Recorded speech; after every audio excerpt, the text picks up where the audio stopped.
Hello po, side po from news. Ask ko lang po sino ang Quadcom shares na hindi dummy si Cassandra O. Given the huge amount of money she handled now, your thoughts on this, sir?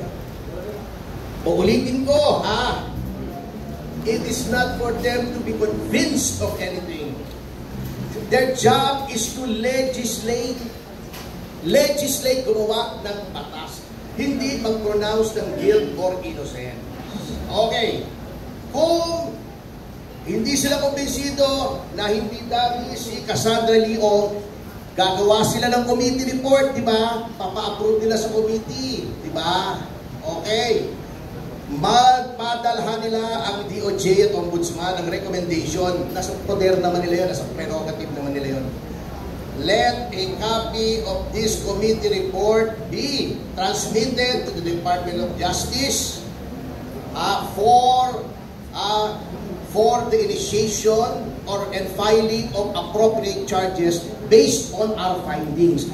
Doon papasok na naman yung right against self-incrimination, because you must remember, any information elicited during the hearings is under oath.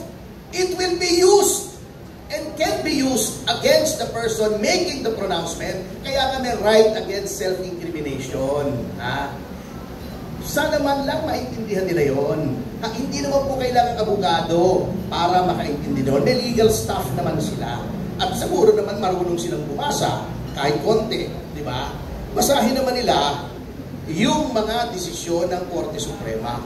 Again, baka hindi pa rin nila narinig, your job is to legislate. After marinig yung makakuha kayo ng impormasyon relevant to any proposed legislation, kung meron man, gagawa kayo ng batas. Yun po ang trabaho ninyo.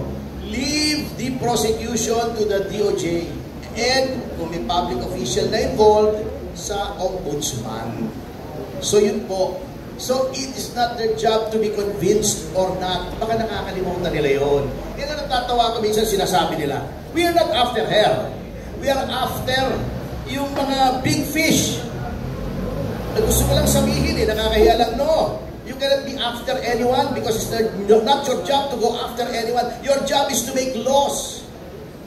So, dapat ma-appreciate nila yun para hindi ganito. Sobra na ang violation ng rights ng mga resource persons. Hindi na po tama. Thank you. Hello, good morning, Attorney Topacio. You mentioned earlier na may